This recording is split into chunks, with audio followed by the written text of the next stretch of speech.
Hello সবাইকে, আসসালামু আলাইকুম। আপনাদের সবাইকে স্বাগতম জানাচ্ছি আজকের ভিডিওতে। আজকের ভিডিওতে আমরা দ্য হোয়াইট ফ্যামিলি কিভাবে ডাব্লিউডাব্লিউইতে ফেইল করলো, ডাব্লিউডাব্লিউ কিভাবে তাদেরকে ফেইল করাইলো, এই ব্যাপারগুলো নিয়ে কথা বলবো। সত্যি বলতে দ্য শিল্ডের পরে যেই গ্রুপটাকে আমার সবচেয়ে বেশি ভালো লাগতো সেটা হচ্ছে দ্য হোয়াইট ফ্যামিলি। স্পেশালি তাদের এই গ্রুপটাকে দেখলে একটা মনে ভয় চলে আসতো, একটা সাসপেন্স কাজ করতো। মনে হইতো যে এরা খুবই পাওয়ারফুল। স্পেশালি দ্য ব্রে হোয়াইটের কথা যদি আমরা চিন্তা করি, তার মাইক স্কিলস, তিনি যেভাবে প্রোমো কার্ড দেন এবং তিনি যেভাবে রেসলারদেরকে অপোনেন্টকে ভয় ধরায় দিতেন আর কি, এগুলো দেখে আসলেই অনেকটা ইউনিক মনে হতো তাদেরকে। এবং আগে থেকেই একটা ধারণা করতে পেরেছিলাম যে এরা হয়তো ভবিষ্যতে ভালো কিছু করবে, ডাব্লিউডাব্লিউ তাদেরকে নিয়ে অনেক ভালো প্ল্যান আছে। কিন্তু ডাব্লিউডাব্লিউ এটা কখনোই করেছিল না। ফলশ্রুতিতে তারা ফেইল করলো বা তারা এমন কিছু লাভ করলো যেটা তারা কখনো ডিজার্ভ করতো না। তো আজকের ভিডিওতে আমি এগুলো নিয়ে কথা বলবো। এখানে আমি বিভিন্ন পয়েন্ট উল্লেখ করে তাদের সাথে কি ইনজাস্টিস করা হয়েছিল এগুলো নিয়ে কথা বলার চেষ্টা করব। তো প্রথম যে ব্যাপারটা সেটা হচ্ছে ইররেগুলার বুকিং। ইররেগুলার বুকিং কি? দ্য হোয়াইট ফ্যামিলিকে ডাব্লিউডাব্লিউ নিয়মিত ম্যাচ খেলার বা নিয়মিত মেইন শোতে থাকার একটা স্টোরি নিয়মিত গুছিয়ে চলার মতো সুযোগ দেয়নি তাদেরকে। এবং দ্য হোয়াইট ফ্যামিলিকে তারা যেটা করেছে সেটা হচ্ছে কোনো গুরুত্বপূর্ণ ম্যাচ, যে ম্যাচগুলো তাদের ভবিষ্যৎ নির্ধারণ করে দিতে পারে, যে ম্যাচগুলো তাদের পরবর্তী অবস্থানটা উপরে নিয়ে যাইতে পারে, সেই সকল ম্যাচে তাদেরকে হারানো হয়েছে। যেমন ধরেন যে জন সিনার সাথে দ্য হোয়াইট ফ্যামিলি ভালো একটা ফিউড ছিল, স্পেশালি ব্রে হোয়াইটের। এবং তাদের মধ্যে ফিউডটা অনেক ভালো চলছিল। ইভেন ফাইনাল ম্যাচে কী করা হলো, দ্য ব্রে হোয়াইটকে জন সিনার কাছে হারানো হলো। এখন হারানো হল ব্যাপারটা এরকম না, আমি বলতেছি এটা নেগেটিভে নিচ্ছি না, কিন্তু যদি তাকে হারানো না হতো তাকে অনেক বড় একটা হিল হিসাবে ডাব্লিউডাব্লিউ ব্যবহার করতে পারতো। এছাড়া ব্রাদার অফ ডিস্ট্রাকশনের সাথে তারা অনেক ভালো করতেছিল, কিন্তু শেষমেশ তাদেরকে হারানো হলো, এমনভাবে হারানো হলো যেন খুব ইজিলি তারা হারিয়ে গেল আর কি। তো এরকম করার কারণে তাদের ফ্যানদের মধ্যে একটা অন্যরকম কিছু কাজ করলো, যেন তারা উইক, তারা ফাইনালে গিয়ে কোনো কিছু পারে না, এরকম কিছু একটা।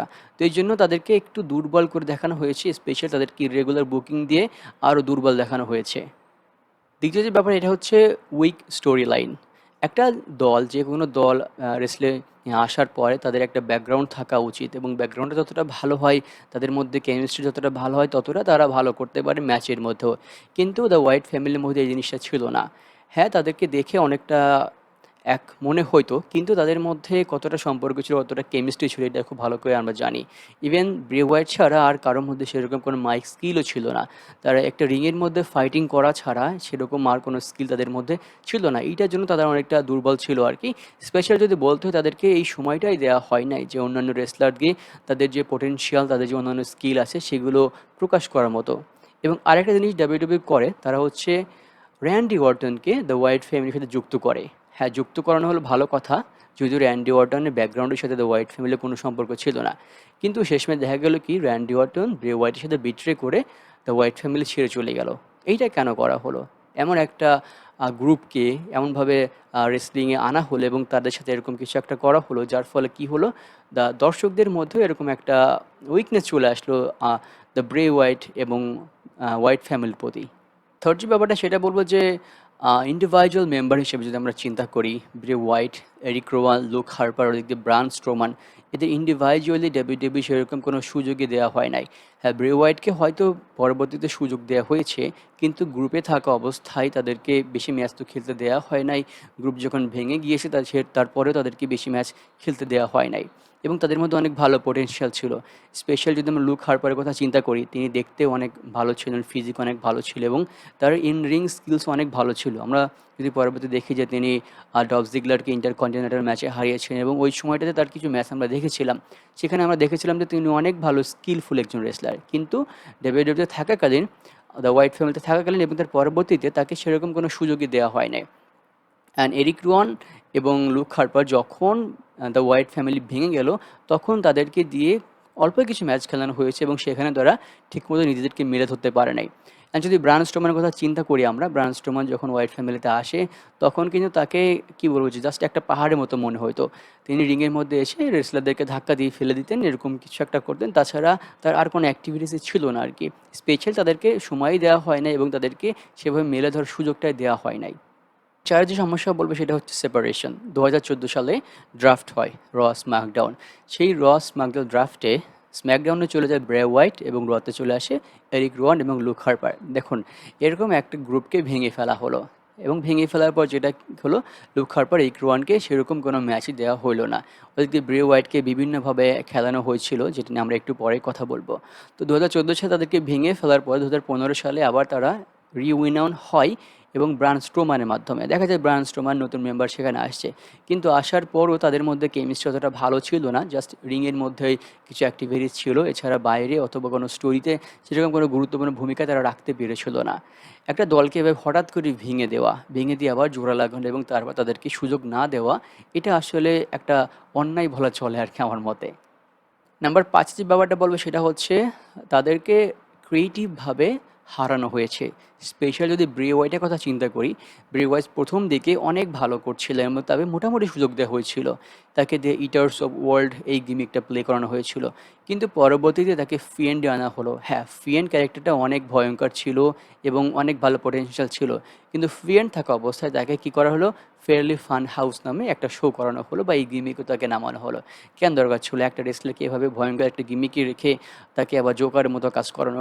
তাকে ভয়ঙ্কর গিমিকে রেখে তাকে আর একটু সময় দেওয়া উচিত ছিল, সে যেন শোতে আরও কাজ করতে পারে এবং আরও রেসলারদের সাথে ভালো ইন্টারেকশন যাইতে পারে, তার স্টোরিটা আরও বিল্ড আপ করতে পারতো, তিনি আরও ভালো করতে পারতো। সেটা না করে তাকে একটা জোকারের পার্ট দিয়ে অন্যরকম একটা ব্যাপার সৃষ্টি করা হলো। এবং অন্যদিকে যদি দেখি আমরা, লুক হার্পার এরিক রোয়ান সেপারেশনের পর থেকে তারা একদমই কিছুই করতে পারে নাই। পরবর্তীতে তাদের দুজনের মধ্যে একটা ট্যাগ টিম গ্রুপ করা হয়, দ্য ব্লাজেন ব্রাদার্স। কিন্তু সত্যি বলতে ব্রাজেন ব্রাদার্স কতটা সাকসেসফুল হয়েছে আমরা নিজেরাও জানি আর কি। এবং ব্রায়ান স্ট্রোম্যানের কথা আমি আগেই বললাম যে প্রথম দিকে তাকে জাস্ট একটা পাহাড়ের মতো মনে হতো। পরবর্তীতে তিনি ট্রান্সফরমেশনের মাধ্যমে অনেক ভালো কিছু করেছেন, কিন্তু তাকেও ততটা সুযোগ দেওয়া হয় নাই যতটা সুযোগ দেওয়া তার উচিত ছিল। এবং আমরা পরবর্তী ভিডিওতে আশা করবো যে ব্রায়ান স্ট্রোম্যানকে কীভাবে ডাব্লিউডাব্লিউ শেষ করে দিয়েছে, তাকে অসফল ব্যর্থ করে দিয়েছে, এগুলো নিয়ে কথা বলার জন্য। সবার শেষে একটু লেগাসি নিয়ে কথা বলা যাক। আমি আগেই বলেছি শিল্ডের পরে সবচেয়ে ভালো লাগতো যে গ্রুপটাকে, সেটা হচ্ছে দ্য হোয়াইট ফ্যামিলি। এদের মধ্যে ইউনিকনেস ছিল, এদের মধ্যে পাওয়ার ছিল, এদের মধ্যে সাসপেন্স ছিল। এদেরকে দেখে ভৌতিকও লাগতো, আবার অনেক সাসপেন্সও ছিল। রেসলারদের মধ্যে এরা অনেক ভালো প্রভাব বজায় রাখতে পারতো, কিন্তু এত ভালো পোটেনশিয়াল থাকা সত্ত্বেও ডাব্লিউডাব্লিউ তাদেরকে কাজে লাগাতে পারে নাই, যার ফলে তাদের মধ্যে একটা অসফলতার ফল আমরা দেখতে পাই আর কি। তো আশা করি যে ডাব্লিউডাব্লিউ এখন হয়তো সুযোগ নেই হাতে, নতুন কোনো এরকম গ্রুপ আসে তাদের সাথে যেন এরকম কিছু একটা না করে। আমরা এখন দেখতে পাচ্ছি যে হোয়াইট ফ্যামিলির নতুন একটা রিফর্ম হয়েছে, আশা করি সেটার সাথে যদি ভালো কিছু করে, তাদেরকে যদি ভালো সময় দেওয়া হয়, তাহলে অবশ্যই তারা ভালো কিছু করবে। দেখুন, একটা দল নতুন আসার পর থেকে তাদেরকে অবশ্যই সুযোগ দেওয়া উচিত, তাদেরকে একটা স্টোরি বিল্ড আপ করার সুযোগ দেওয়া উচিত। তাদের যে মেম্বারগুলো আছে সেই মেম্বারগুলো যে পোটেনশিয়াল আছে এগুলো তাদেরকে প্রকাশ করার সুযোগ দেওয়া উচিত, যার ফলে অডিয়েন্স তাদেরকে ভালো করে চেনে এবং তাদের ম্যাচগুলো উপভোগ করে। এরকম যদি প্রতিটা গ্রুপের সাথে করা হয়, তাহলে দেখা যাবে যে অডিয়েন্স এবং দর্শক যারা আছে তারা আগ্রহ হারাবে এই সকল গ্রুপের উপর থেকে। তো যাই হোক ভিউয়ার্স, এই ছিল আজকের ভিডিও। সম্পূর্ণ ভিডিও শেষ পর্যন্ত দেখার জন্য অসংখ্য ধন্যবাদ। সবাই ভালো থাকবেন, সুস্থ থাকবেন। সবার জন্য অনেক অনেক শুভকামনা রইল। আসসালামু আলাইকুম।